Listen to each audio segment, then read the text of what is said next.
Selamat malam Pak, Pak Henry dan teman-teman. Kami kelompok 6 mau mempresentasikan reportase KAP Adi dan Deki. Next. Berikut daftar kelompok kami ada Hansan, Yuni, Devina Ayu, saya sendiri Erik Stepanus, dan Koirudin Abdillah.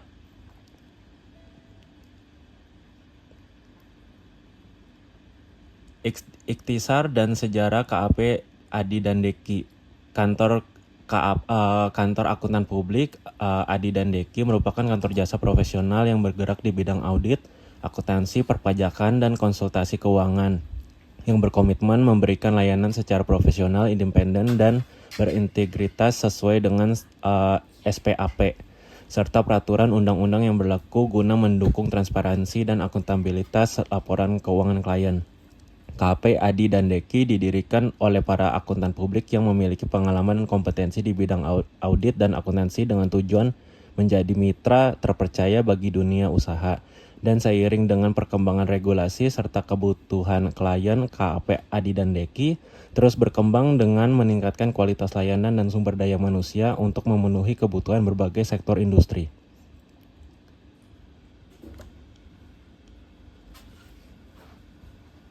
Selanjutnya, tentang KAP Adi dan Deki. KAP Adi dan Deki adalah kantor akuntan publik berbentuk persekutuan perdata yang berdedikasi dalam menyediakan layanan audit, akuntansi, dan konsultasi keuangan berkualitas di Indonesia.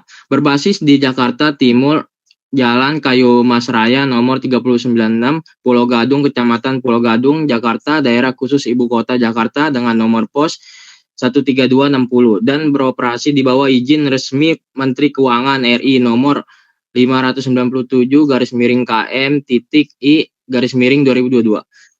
Dipimpin oleh jajaran praktisi ahli Adi Nuroni, Deki Parnomongan, dan Yeyen Eka Kristanasari yang membawa pengalaman luas dalam menjaga integritas laporan keuangan. Kami melayani spektrum klien yang luas, mulai dari perusahaan swasta nasional, badan usaha milik daerah BUMD, hingga perusahaan terbuka di Bursa Efek Indonesia. Sebagai firma yang terdaftar di PPK serta memiliki kompetensi untuk bekerja di bawah pengawasan OJK dan BPK, KAP tersebut berkomitmen menjadi mitra strategis yang mengedepankan transparansi, akuntabilitas, dan kepatuhan terhadap standar akuntansi yang berlaku. Lebih dari sekedar firma audit, AKP Adi Deki juga berperan aktif dalam pengembangan talenta profesi akuntansi melalui kolaborasi erat dengan institusi pendidikan demi memajukan standar profesionalisme di Indonesia. Next. Visi dan misi KAP Adi dan Deki. Visinya yaitu menjadi kantor akuntan publik yang profesional, independen, dan terpercaya dalam memberikan jasa audit, akuntansi, dan konsultasi keuangan yang berkualitas tinggi serta berintegritas. Misinya yang pertama memberikan layanan jasa akuntan publik yang sesuai dengan standar profesional akuntan publik atau SPAP dan peraturan yang berlaku. Yang kedua menjunjung tinggi prinsip independensi, objektivitas, integritas, dan kerahasiaan klien. Yang ketiga, meningkatkan kualitas sumber daya manusia secara berkelanjutan melalui pelatihan dan pengembangan profesional. Yang keempat, membantu klien dalam meningkatkan transparansi, akuntabilitas, dan tata kelola perusahaan yang baik. Yang kelima, memberikan solusi yang tepat, akurat, dan bernilai tambah bagi klien. Next.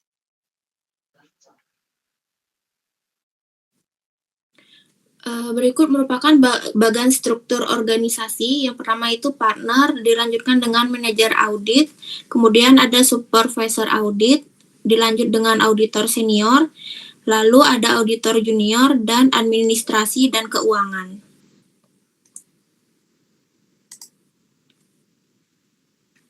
Divisi dan jumlah karyawan antara lain yaitu di jabatan itu jumlah karyawannya ada 1 orang. Tugas utamanya yaitu memimpin KAP, menetapkan kebijakan serta bertanggung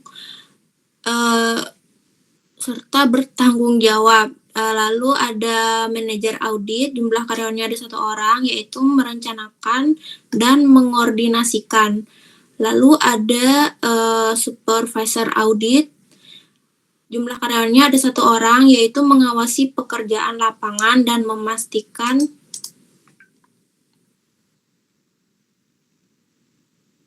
Sebentar ya, tabelnya kepotong. Dan memastikan prosedur audit dilaksanakan dengan benar.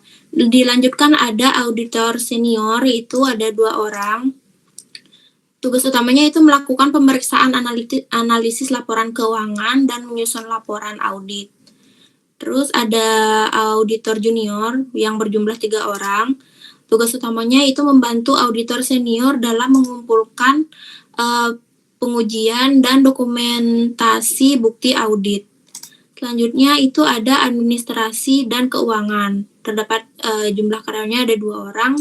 Tugas utamanya itu mengelola administrasi kantor, keuangan, dan arsip penugasan. Daftar klien dari KAP Adi dan Deki yaitu antara lainnya yang pertama ada PT Maju Jaya Sejahtera bergerak dalam bidang perdagangan. Jasa yang digunakan yaitu audit laporan keuangan. Yang kedua ada PT Sinar Abadi, bidang usahanya yaitu jasa. Jasa yang digunakan yaitu audit dan akuntansi. Lalu ketiga ada Mitra Karya Utama, bidang usahanya itu konstruksi, yaitu audit laporan keuangan. Lalu ada PT Global Prima Sentosa yang bergerak dalam bidang manufaktur. Jasa yang digunakan yaitu audit dan perpajakan. Selanjutnya ada PT Berkah Usaha Mandiri, bidang usahanya itu UKM. Jasa yang digunakan yaitu akuntansi dan perpajakan. Selanjutnya ada PT Cipta Solusi Indonesia, yaitu bidang usahanya teknologi jasa. Jasa yang digunakan itu konsultasi keuangan. Dan terakhir ada PT Anugerah Pangan Lestari, bidang usahanya itu industri makanan. Jasa yang digunakan itu audit laporan keuangan. Next slide.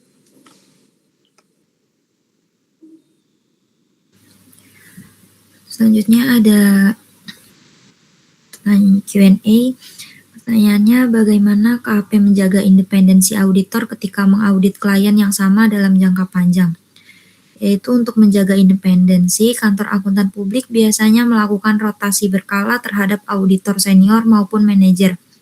Sebagai contoh, jika seorang auditor telah menangani klien yang sama selama 3 tahun, maka pada tahun keempat akan dilakukan pergantian personel. Selain merotasi anggota tim, langkah lain yang dapat dilakukan adalah mengalihkan tanggung jawab kepada rekan atau partner yang berbeda. Apabila terdapat kantor cabang di lokasi lain, rotasi antar cabang juga dapat diimplementasikan. Singkatnya, menjaga independensi dilakukan melalui rotasi tim audit maupun rotasi partner secara konsisten. Q&A yang kedua, apa konsekuensi yang dapat terjadi jika auditor melanggar kode etik profesi? Yaitu sanksi terhadap pelanggaran profesi keuangan dikategorikan berdasarkan tingkat kesalahannya. Untuk pelanggaran ringan, sanksi yang diberikan umumnya berupa teguran administratif. Pada pelanggaran sedang, Pusat Pembinaan Profesi Keuangan atau P2PK dapat memberikan. Sementara itu, untuk pelanggaran berat, izin praktik dapat dibekukan sepenuhnya. Selain itu, sesuai dengan undang-undang yang berlaku, jika kantor akuntan publik terbukti terlibat dalam tindakan yang melanggar independensi atau membantu klien secara tidak sah, sanksi denda yang dikenakan dapat mencapai 1 miliar. Q&A yang ketiga, ada standar apa saja yang digunakan KAP dalam melaksanakan audit laporan keuangan? Sebelum tahun 2025, standar akuntansi yang umum digunakan di Indonesia mencakup SAK dan SAK ETAP. SAK umum di Indonesia mengacu pada IFRS, International Financial Reporting Standard, yang diimplementasikan melalui PSAK. Sementara itu, SAK ETAP diperuntukkan bagi entitas tanpa akuntabilitas publik yang signifikan. Namun efektif mulai tahun 2025, SAK ETAP resmi digantikan oleh SAK entitas private. Dengan demikian, saat ini terdapat 4 pilar standar akuntansi utama yang berlaku di Indonesia, yaitu SAK internasional berbasis IFRS, SAK entitas private, SAK syariah, dan SAK umum. Standar baru ini mulai diimplementasikan secara penuh untuk memperkuat kualitas pelapor keuangan di berbagai skala entitas. Halo Kak, sorry udah lewat 5 menit, masih panjang nggak slide-nya? Mbak, udah sisa sedikit lagi. Next. Tinggal kontak sama terima kasih doang sih. Penutup. Oh, ya udah oke. Kontaknya ini ada Ini yang di penting. hubungi di nomor 02122485466. Jam operasionalnya itu dari Senin sampai Jumat di jam 8 pagi sampai jam 17 sore. 5 sore. Dan sosial medianya itu ada Twitter KAP_edideki dan Instagramnya KAP_adideki. Next. Terima kasih. Sekian dari kelompok kami. Kurang lebihnya mohon maaf. Terima kasih semuanya.